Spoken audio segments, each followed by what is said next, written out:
ଧୁମଧାମରେ ପାଳିତ ହେଲା ସମ୍ବଲପୁରୀ ଦିନ। ଆଜି ହେଉଛି ଗୁରୁ ଶ୍ରୀ ସତ୍ୟନାରାୟଣ ବହିଦାରଙ୍କ ଜନ୍ମଦିନ। ବିଶିଷ୍ଟ କବି, ଲେଖକ ତଥା ଭାଷାବିତ୍ ସମ୍ବଲପୁରୀ ଭାଷାକୁ ପରିଚୟ ଦେଇଥିଲେ। ତାଙ୍କର ଜନ୍ମଦିନକୁ ସାରା ପଶ୍ଚିମ ଓଡ଼ିଶାରେ ସମ୍ବଲପୁରୀ ଦିନ ଭାବରେ ପାଳନ କରାଯାଏ। ଏହି ଅବସରରେ ଆଜି ସୋନପୁର ସହରସ୍ଥିତ ବ୍ଲକ ଛକ ନିକଟରେ ସମ୍ବଲପୁରୀ ଦିନ ଆଡ଼ମ୍ବର ସହକାରେ ପାଳିତ ହୋଇଯାଇଛି। ପଶ୍ଚିମାଞ୍ଚଳ ଏକତା ମଞ୍ଚ ତରଫରୁ ଆୟୋଜିତ ଏହି କାର୍ଯ୍ୟକ୍ରମରେ ମୁଖ୍ୟ ଅତିଥି ଭାବରେ ସୁବର୍ଣ୍ଣପୁର ଜିଲ୍ଲାର ଆରକ୍ଷୀ ଅଧୀକ୍ଷକ ନାରାୟଣ ନାୟକ ଯୋଗ ଦେଇଥିଲେ। ସମ୍ମାନିତ ଅତିଥି ଭାବରେ ଅତିରିକ୍ତ ଜିଲ୍ଲାପାଳ ଅଞ୍ଜଲିନା ପ୍ରଧାନ ଓ ଅନ୍ୟମାନେ ଉପସ୍ଥିତ ଥିଲେ। ସଭା ପ୍ରାରମ୍ଭରେ ଗୁରୁ ଶ୍ରୀ ସତ୍ୟନାରାୟଣ ବହିଦାରଙ୍କ ଫଟୋଚିତ୍ରରେ ଅତିଥିମାନେ ପୁଷ୍ପମାଲ୍ୟ ଅର୍ପଣ କରିଥିଲେ। ଏହାପରେ ସଭା କାର୍ଯ୍ୟ ଆରମ୍ଭ କରାଯାଇଥିଲା।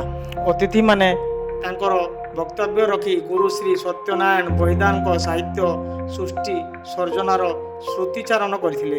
ସମ୍ବଲପୁରୀ ଦିନ ପାଳନର ମହତ୍ତ୍ୱ ସମ୍ପର୍କରେ ଆଲୋଚନା କରିବା ସହିତ ଏହାର ପ୍ରଚାର ପ୍ରସାର ପାଇଁ ସମସ୍ତ ପ୍ରକାର ସହଯୋଗ ଯୋଗାଇ ଦେବାକୁ ପ୍ରତିଶ୍ରୁତି ଦେଇଥିଲେ। ଏହି ଅବସରରେ ବିଶିଷ୍ଟ କଳାକାର ଶାଶ୍ୱତ ତ୍ରିପାଠୀ ଓ ସହଯୋଗୀ ମାନଙ୍କ ଦ୍ୱାରା ସାଂସ୍କୃତିକ ମନୋରଞ୍ଜନ କାର୍ଯ୍ୟକ୍ରମ ପରିବେଷଣ କରାଯାଇଥିଲା। ବିଭିନ୍ନ ଶିକ୍ଷାନୁଷ୍ଠାନର ଛାତ୍ରଛାତ୍ରୀ ମାନେ ମଧ୍ୟ ନୃତ୍ୟ ପରିବେଷଣ କରିଥିଲେ। ଏହି କାର୍ଯ୍ୟକ୍ରମକୁ ସୋନପୁର ସହରର ଶତାଧିକ ଲୋକ ଉପଭୋଗ କରିଥିଲେ।